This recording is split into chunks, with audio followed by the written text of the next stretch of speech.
Let's get to Black Ink Crew. So we open with Tati whining to Puma and Tony about Donna. So Puma and Tony are tired of Donna's antics too. Who is Uni? Is that Tony's wife? His secret girlfriend? So Caesar come in and he whining that Suzette ain't take their little paws well. But he gonna leave that at home cause it's time to get to twerk and get to work. And now all talk turns to Donna. Ted says she's been around and she feel like she can do whatever she want. And it's kind of true. She is under contract and is enough part of the show where they gonna have to pay her and use her. So she's like, shoot, I'm gonna promote these side hustles since you're paying me a pittance. So Tati's like, look, I can't manage someone who won't be managed, and she just doesn't listen to me, and she's constantly trying to sun me. Well, maybe if you stayed out of her snatch, she wouldn't get sunned. You out here sharing dick with her. I mean, it is what it is. She probably can't take you seriously because your face has been up Alex's butt. So Puma says, you know what, maybe we should try some team building. Let's go out to this black art village called Chase. That's not just gonna help with the Donna problem, it's gonna get Black Ink New York and Black Ink Atlanta together. So we get out to this farm. Oh, we're starting with sack racing. Well, Donna always races to the sack, or to the nearest toilet to get her freak on. Child, we can't even get started and Donna says, Tati, you need to be in the back. You know what happened? I think she let Tati sit on Alex's dick and now she regretting it. Oh, God. Who gave Donna a whistle? Tati, get by your bag. You're causing confusion. I'm still confused why you haven't gotten that lower tooth replaced. There's confusion on your side too, dear. So Donna just said, I'm running this race, so everybody shut the F up. Really, Donna? You're running? Nobody put you in charge, dear. Okay, so we racing, we hopping, as we hear Donna's brain just fully short circuit. But Tati's team wins. That's probably the first time Tati's won at anything in life. Cause she isn't winning at fashion, makeup, or hair color. But at least she can win in a sack race. So it ain't going the way Puma planned, so he gonna let everybody feed the goats before the next activity. Goats are adorable. Fake Funk Flex caught a fish. So now we gonna have a little grievance airing session, and Rock speaks up and says, so what about that apology for Crystal now that we're all together airing things out? Okay, so Daddy Ink, or Ink Daddy, gives a half-ass apology like, I will say I apologize, but. There's no but within an apology. There's no but. And how did she take things far when you were the one, you need to get with a real man? Who are you? And you are not a real man. You're giving a little boy tea. An overgrown, unwashed little boy. You know he's got skid marks. You know it. And so then Donna says, well, if anybody got a problem with me, let me know, because if anybody want to fight, we can fight. Why do you want to beat up little Tati? Especially after nursing Alex back to health, you should know not to play around with physical altercations. So Donna and Tati start getting into it, and Tati's like, look, we just can't have a freelance station in the middle of the shop. Like, all we want you to do is get your shit together and not come in here and have wigs all over the place. Now, Caesar's like, whoa. I actually did say this was a problem. Donna, why are you putting words in my mouth? And why do you have on this fluorescent wig? I mean, the ends are just giving like blood, just like a wound. Your wig should never look like a wound, an open wound, a festering sore. And then the pink is trying to give you like Barbie, but it's that cheap porn Barbie. Ugh, honey, throw this away. And then you jump in the trash along with it. It's where you belong. Child, we rolled that beautiful bean footage and Caesar never approved. He was always like, well, what are you going to do? And you never had a plan. Much like in life, you never have a plan. So now Tati says, and you know, you always talking about slapping me and getting in my face and what kind of friend is that? And she said, well, I didn't slap you because we friends. And she's like, yeah, but I'm tired of the threats and the sunning. The sunning. Maybe you should use some sun in instead of that cheap shit. Remember sun in from the 80s? That's what you could use, a hint of color. But God, I'm just so sick of looking at this 1998 Kool-Aid red. Takes me back to high school. So the shop manager in Atlanta speaks up and she says, I just want some more respect.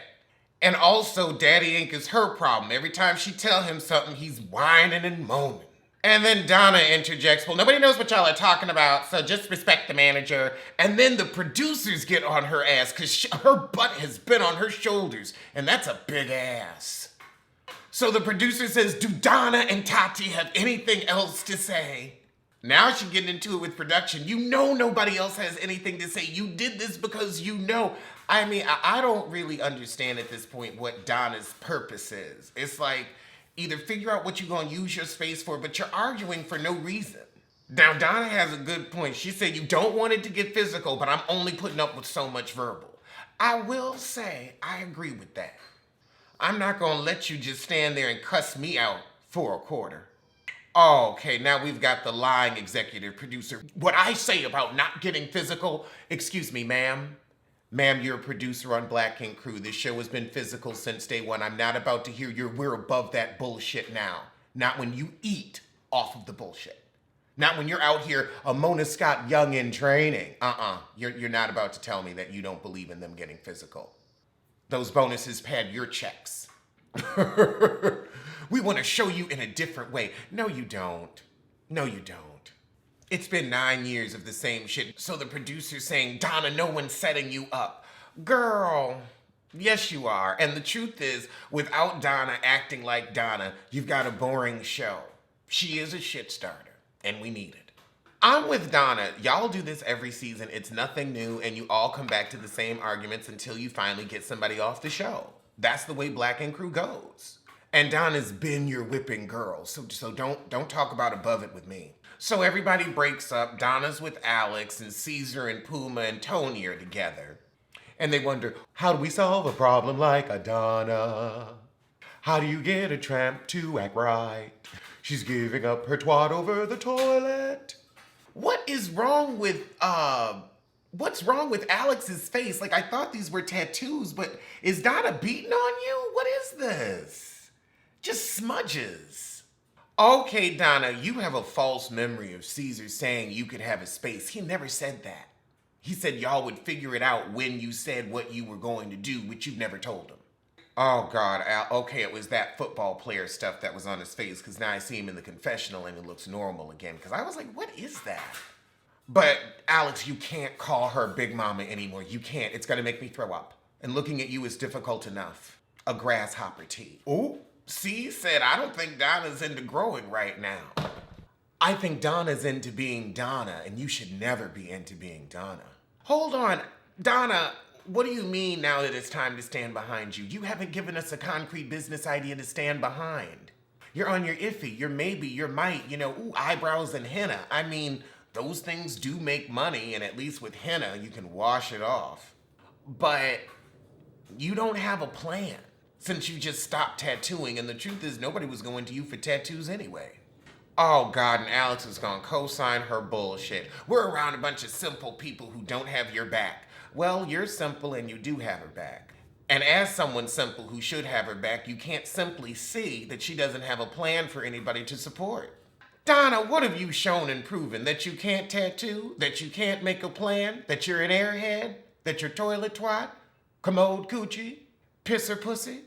That's the only thing you've shown and proven to me. I mean, you haven't grown as an artist. You were supposed to be this tattooer, and then you got knocked back down to apprentice because people would come in and they'd leave maimed and mutilated, disfigured. Oh, Lord, you miss your nephews growing up to support C's. You were at Black Ink from 11 to 4 because you wanted to be in every scene you could on the show. So C's wants to draw a line, and Puma's like, I don't know how she's going to take that. While Donna says, you know what, I don't even need Black Ink. Yes, you do, girl. Yes, you do.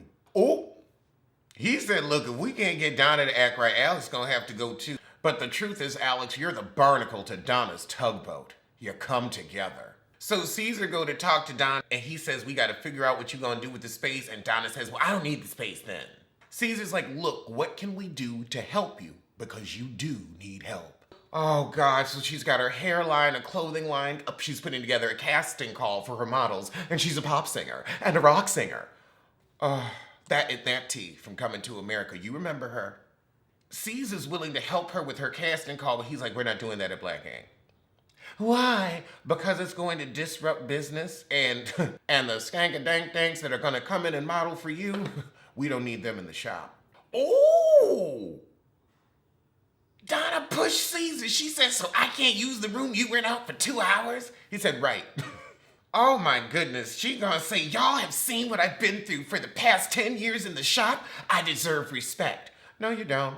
Caesar's like, excuse me, you don't remember when it was Black Ink Alley. Me and Tony have been at this for a minute. Don't you dare, Miss Missy. You came around when the cameras started to roll. Donna, you don't deserve respect. I hate to tell it to you. You've done nothing to earn the viewers' respect. I haven't seen you glow up, come up, or really do anything well other than that little CBD dinner.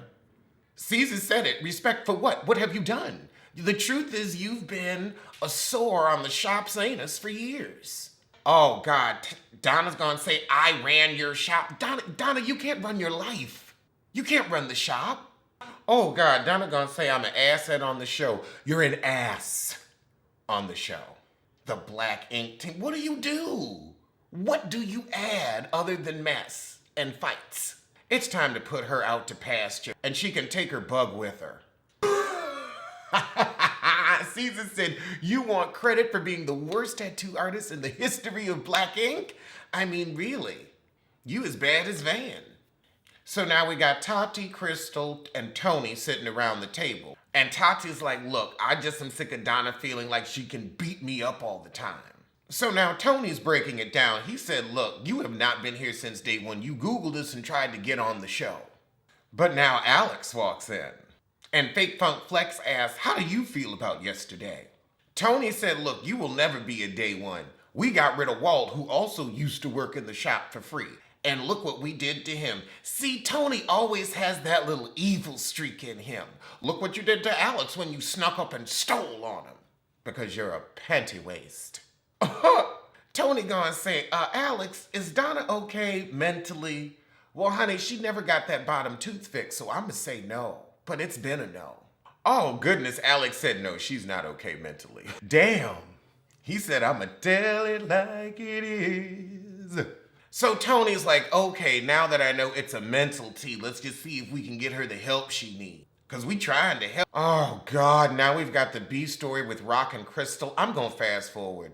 I'm just going to wait until their good breakup scene because I don't want to see them get back together. I'd rather watch the scene with Bae, her baby, and her mama. I like Bae's mama. She cool. Wow, her baby done got big. I guess they do that. Child, the Bae scene was depressing, so we just gonna fast forward on past that. Now we back at the Heezy. So Tati's like, well, where's Donna and Alex? Everybody else is in the living room. Oh, goodness, they're going into their room through the secret passage. They took all their stuff and left. Well, good. I'm sick of them. Oh, Donna done blocked everybody from the gram so they can't peep at her. Well, that was the shit, and I do mean shit.